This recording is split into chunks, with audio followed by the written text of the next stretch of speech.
Ang MIU hotline naman po o yung Monitoring Inspection Unit hotline ng MTRCB para po sa inyong mga sumbong, concerns at iba pa, pwede po kayo mag-text sa 0920-949-2460. Kasama na po natin sa studio. Good afternoon po, Chairman Toto Villarreal. Magandang hapon, Donna. Magandang hapon sa ating mga manonood ng Inquirer 990 Television. Yan, kitang-kita nyo naman. At syempre, mga nanonood sa atin sa pamamagitan ng mobile app. Opo, no? yan. Yun, no? High-tech na high-tech. Isang pindot lang. Tama. iOS o Android. At ganoon na rin po sa mahiwagang black box. At of course, meron po tayong ating pong traditional na pamamaraan ng pamamahayag ay sa pamamagitan ng Radio Inquirer dito po sa DZIQ 990. So magandang hapon, Donna. Kamusta naman ang iyong weekend? Medyo maulan yung weekend Oo natin. nga, Nasa Laguna kami nitong weekend eh. Wow, oo. Yan, kami... At may papasok pa pala. Opo, Kasi, si Bagyong Lawin. Nako, Na medyo malaking-laki na rin po ang sirkulasyon at mukhang malakas din. Ang tumbok niya naman po ay sa taas. Yan, oo, dahil minsan lang nga ay unpredictable, Opo. no? Yung kahit na lalabas na may nangyari na sa atin at yan ang kinabahan doon sa Estados Unidos nung nakalaang linggo na si Matthew. Si Matthew. Ang kanyang tendency pala ni Matthew ay aakyat siya tapos iikot siya ulit. Grabe, no? Oo, ganun. Nag-U-turn. Yan, nag-U-turn. Sabi raw ay maganda na raw minsan ang flow natin sa EDSA. May mga nagkwento na po sa akin at sana po ay tuloy-tuloy Oo, na ito. dahil dun sa no window our policy. Oo, may nakita nga akong meme na yung may bit-bit na bintana, no? At Dahil tatanggalin niya yung window niya, tatanggalin no? niya yung kanyang Isa ako sa mga window. problema dyan eh. Problema ko bukas paano ko uuwi. Yan. Galing dito nang hindi dadaan ng Mandaluyong. Ay, Kasi yung oo nga Mandaluyong nagpatupad sila ng no window our policy. Hindi Yan. lang yung EDSA at C5 eh. Naku, yan ay level up. 'Di ba sila nga ay kasama ng siyudad ng Makati noon ay walang window R. Window R, no? Itong In the Makati, first place. opo. Oo. Alam mo doon na marami tayong mga tatalakayin. Oo nga, ngayon. pero bago Oo. yan, babatiin muna kita, Chair, no? Nakita ko yung picture eh. Congratulate po natin si Chairman Toto dahil po siya ay naging recipient ng St. John Paul II Award na iginawad po ng Catholic Mass Media Awards noong nakaraan pong Miyerkules. Ang award po ito ay isang pagkilala sa kanya naging kontribusyon in building a nation of intelligent, discerning and morally upright viewers through effective leadership as MTRCB chairperson. Congratulations Maraming salamat, po. Donna. At ako'y nagpapasalamat unang-una po sa kanyang kabunyian, Luis Antonio Cardinal Tagle or si Cardinal Chito Tagle na kadaupang palad po natin noong Miyerkules.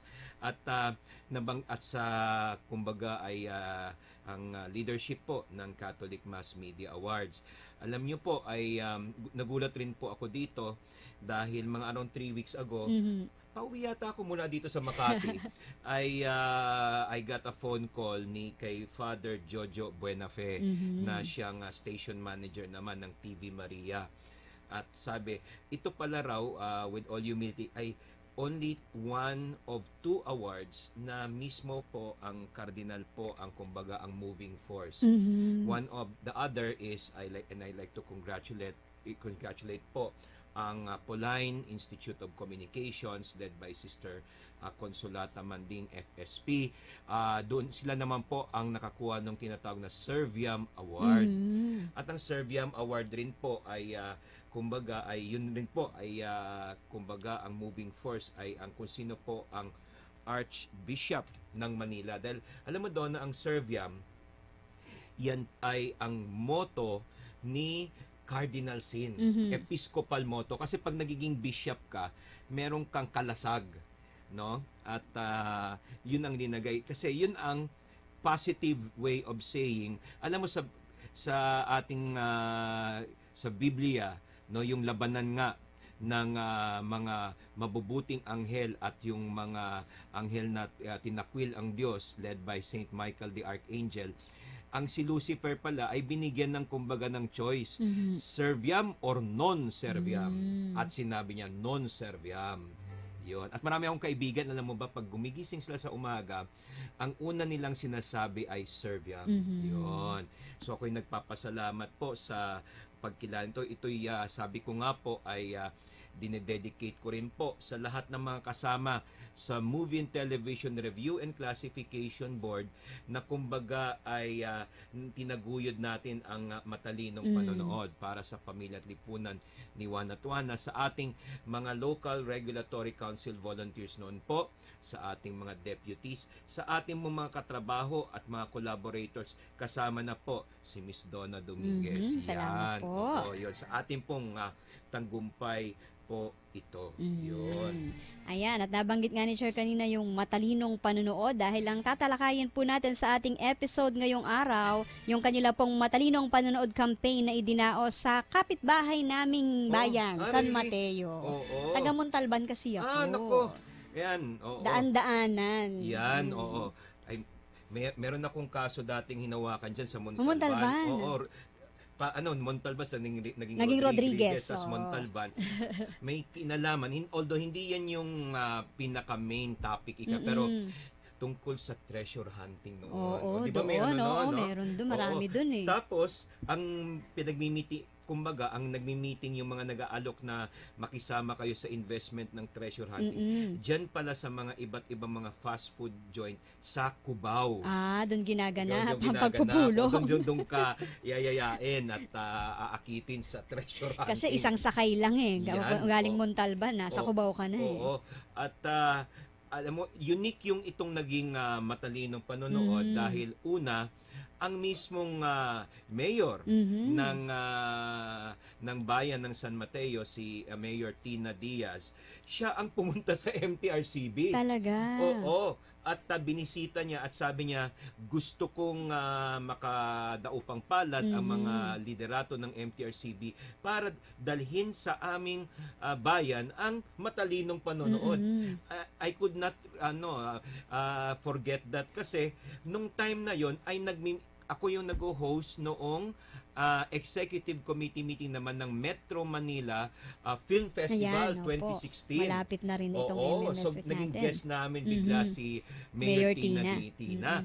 Tapos yun, binigyan siya ng tour ng ating facilities, and then eto pa, nagulat nga ako dahil yung ginawa ng mga mamaya katalakay natin in more detail, yung bayan ng San Mateo, yung kanilang mga participants ay naghanda ng pledge na bilang tugon sa matalinong panonood.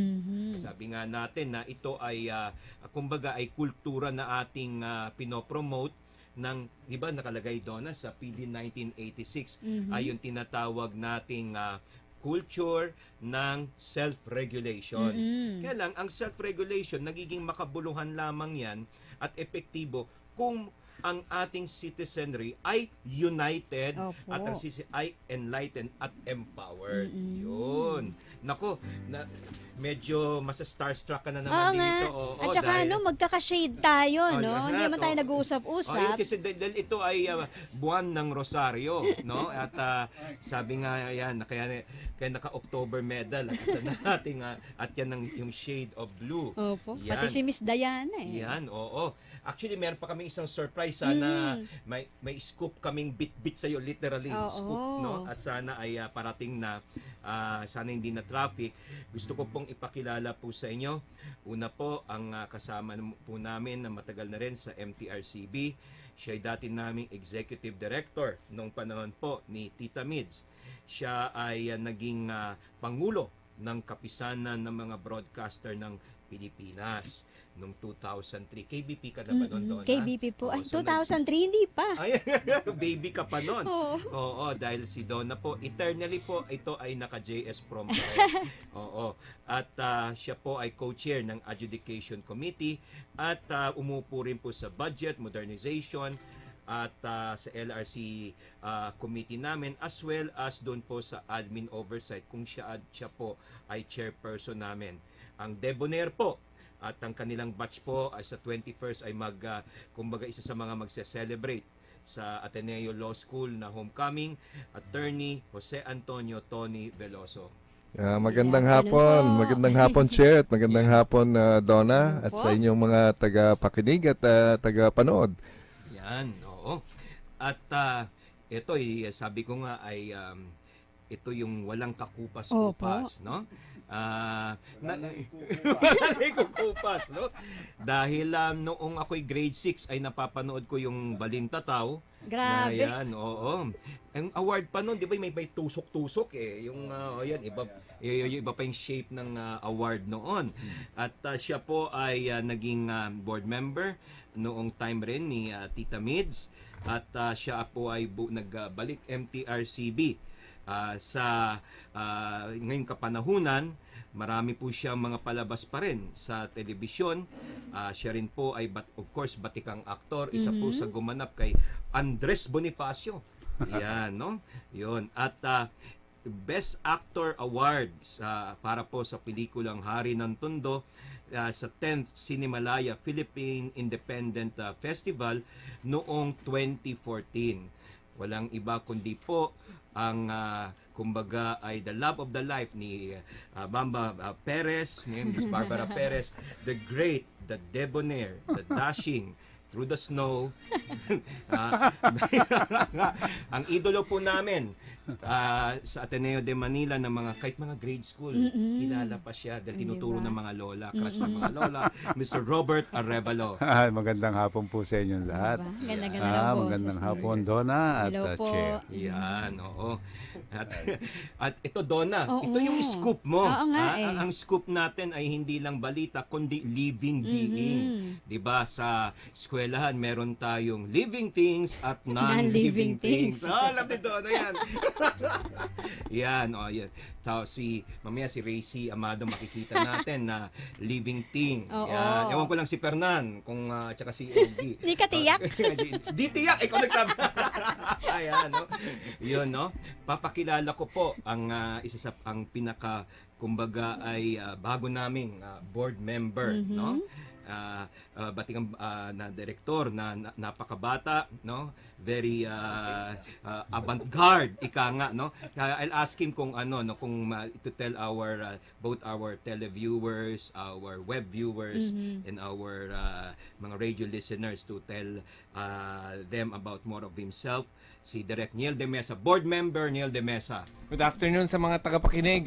Katabi ko ngayon, syempre, yung kilabot ng mga lola, sabi ni Chair Toto. Grabe. Tsaka yung mga apo nila. Oo. Kaya love namin to si Chair Toto. Grabe, ang daming adjectives na alam. Kaya ang sarap-sarap tuloy mag-guesting ng ganito. Yan, oo. At kasi manuwa ko ni si Neil, no? Oo. Can you greet us naman in our our local language? Yan.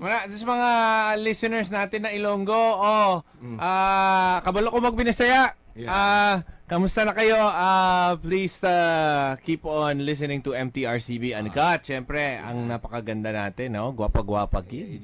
Donna Dominguez and Chairman Toto.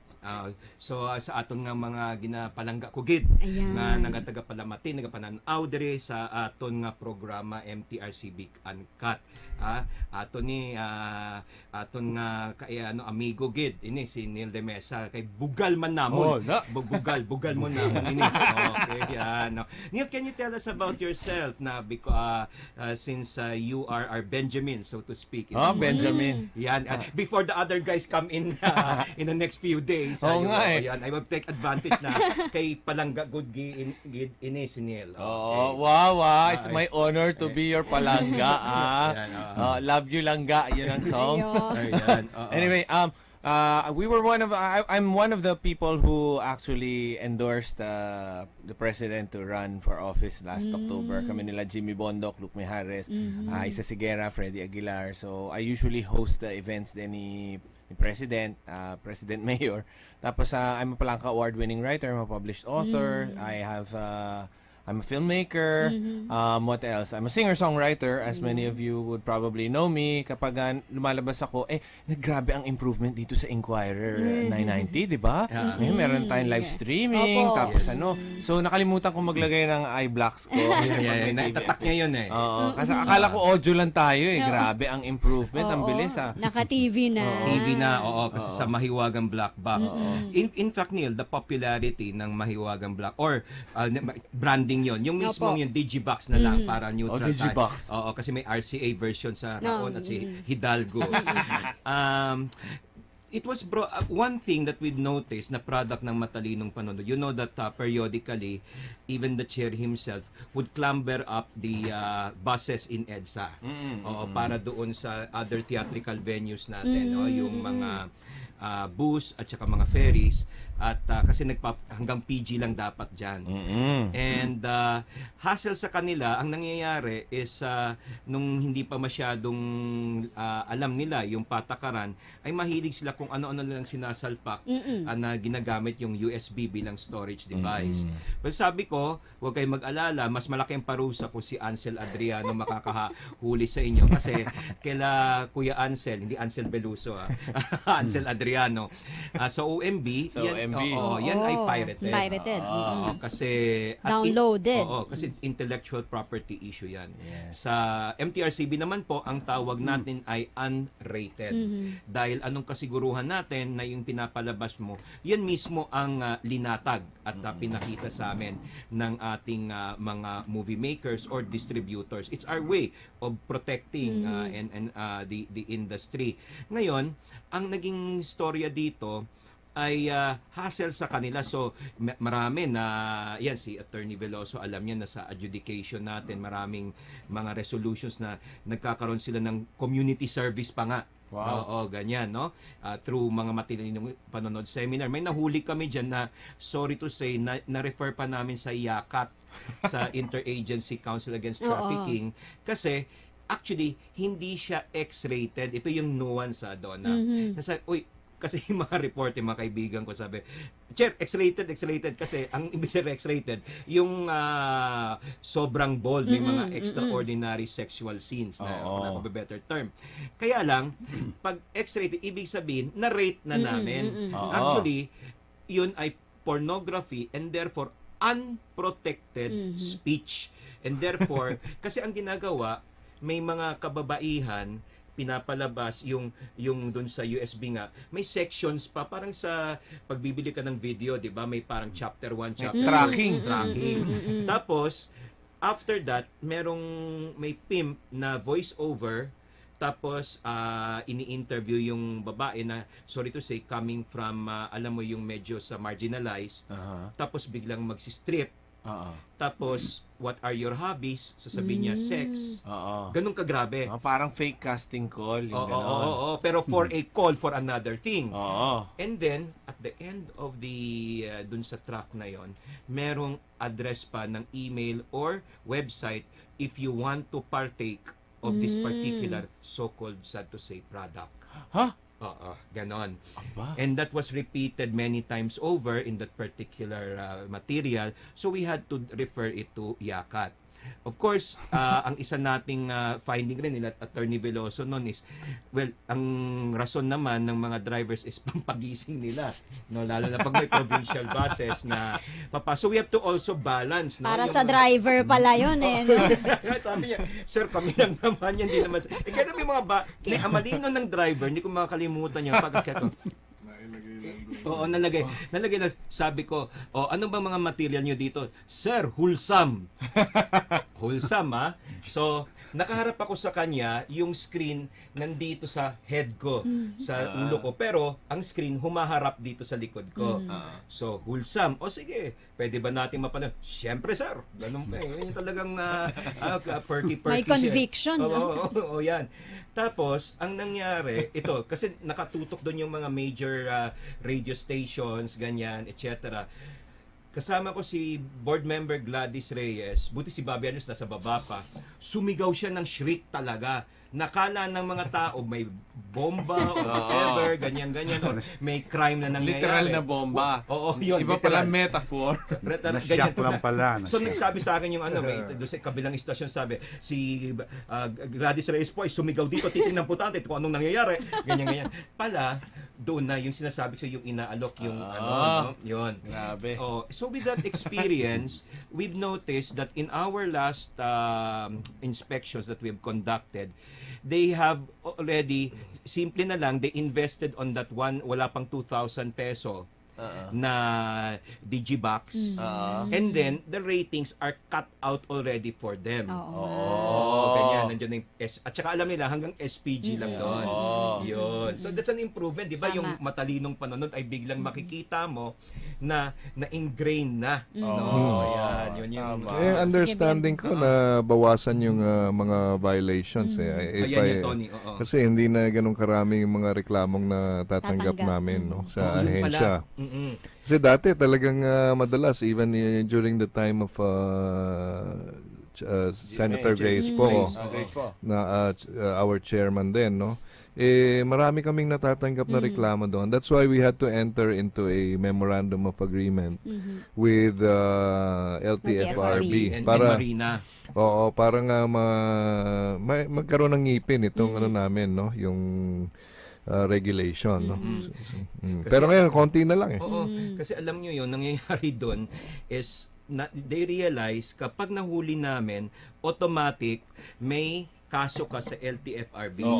Kasi because the granting of a franchise is conditional. Diba? It's not an absolute right. And therefore, in page 1 of every franchise granted to you, you should commit yourself to obey and comply with all laws and rules and regulations. Law rin ito. No, ganyan.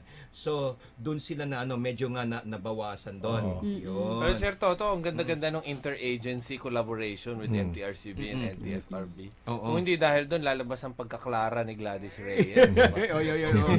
Tsaka, sige, Attorney Tony. Hindi kasi to be fair, no, yung dati kasi hindi talaga alam ng mga drivers and conductors kung ano yung dapat o hindi, no. But because of yung intervention ng MTRCB, nagkaroon kami ng mga MPs na matalinong panonood sa iba't ibang mga bus companies. Ang laking tulong nun because that is the education side, no. Para ma-sustain mo, kailangan tuloy-tuloy yung education. Hindi namin sinasabi na perfect na kasi nagbabago rin yung mga drivers, nagbabago yung conductors. So itong matalinong panonood, it has to be sustainable. Hindi pwedeng sabihin na nag-seminar na kami, okay na 'yon. Tapos na 'yon. Hindi, dapat tuloy-tuloy 'yon. May turnover din 'yan, Yes. Malakas yung turnover. So they become responsible again. So for example, may mga board members kami na pumunta ng Bicol mismo kasi nandun yung main station, no? Meron naman outskirts of Metro Manila. And then hindi lang yung parang orientation lang sa ratings. Ano yung mga practices nyo na pwede nyong i-implement?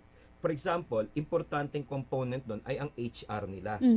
Dahil ang HR, pag titingnan nyo yung mga company manuals, to halaw naman sa ating experience bilang abogado, bawat kumpanya dapat ay merong manual ng discipline. Okay. In fact, kapag ang isang bus company or any other public utility ay wala yan ay sa tanda na hindi roadworthy or seaworthy ang kanilang mga sasakyan dahil part and parcel noon ay yung mga taong nag-ooperate noon. Dapat disiplinado. Oo. And therefore, ang isa doon ay dapat nakalagay kung meron kayong i-vibe. Kasi for example, ang nangyari nga dati sa Cubao, babalik tayo doon sa yung bold nga na yon. Ang nangyari noon ay ang naalala ko, wala masyadong taga LTFRB. May mga 1 or 2 lang na may operatives doon. Kaya ang nangyari ay natakot yung driver, for a while, nagkaroon ng chase, hinabol. Kaso, ang laman na lang noon ng bus ay yung driver, yung conductor, at ako. So pati ako nakidnap, nakaladkad ako. So lalong nagtakbuhan yung So when we turn another doon sa Araneta Terminal, ganyan tinangay po si Chairman Villarreal, ganyan tingnan po natin. Tatakbo po kami dito sa kabilang kanto sa salubungin namin sa may Aurora, dito na sila lalabas.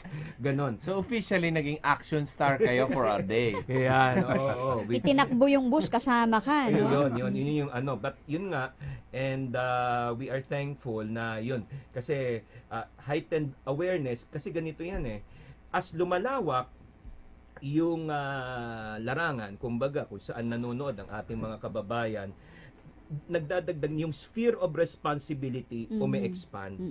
Well, because it's part of economics that they would want to have more entertainment fair sa kanilang parang train to Busan yata nangyayari dito. Yan, okay.